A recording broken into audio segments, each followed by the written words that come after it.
Usa ka madugong Huwebes ang gipahigang one-time big-time operation sa kapulisan sa naggalay mga parte din sa Dakbayan Sugbo o Metro Cebu.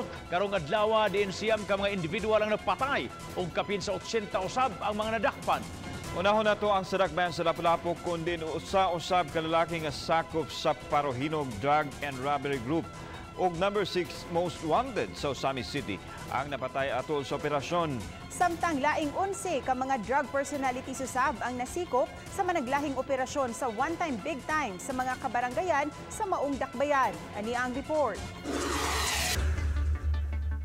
Napo silang patay sa hiniusang operasyon sa Police Regional Office 9 o sa Lapu-Lapu City Police Office si Crisolito Onito alias Suni. Kini atol sa pag-serve sa iyang tulo ka mga warrant of arrest kagabi.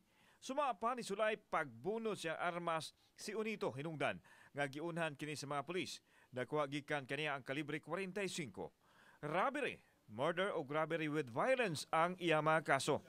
Giingong misibat kini sa Osamis o sa iyang paryente ni abot si Unito sa bangka Lapu-Lapu City. Nakotong di akman siya ganiha nga nagbahig sa Cebu.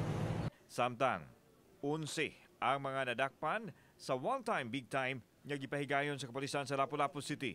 Sa synchronized enhanced police operation sa tanang mga istasyonan sa kapulisan sa Lapu-Lapu, nasakmit ang mga pinakiti sa illegal nga dugas. Mukapin sa tunga sa milyon de pesos ang nakuha sa unom ka mga bypass operations.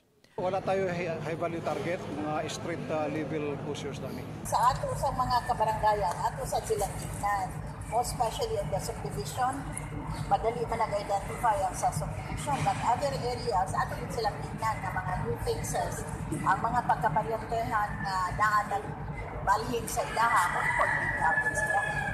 Gibarugan sa mga otoridad nga gitinguha nila ang kaluwasan sa mga subject sa operasyon apan gikinahanglan nga dipinsahan usab nila ang kinabuhi sa mga tigpatuman sa balaod.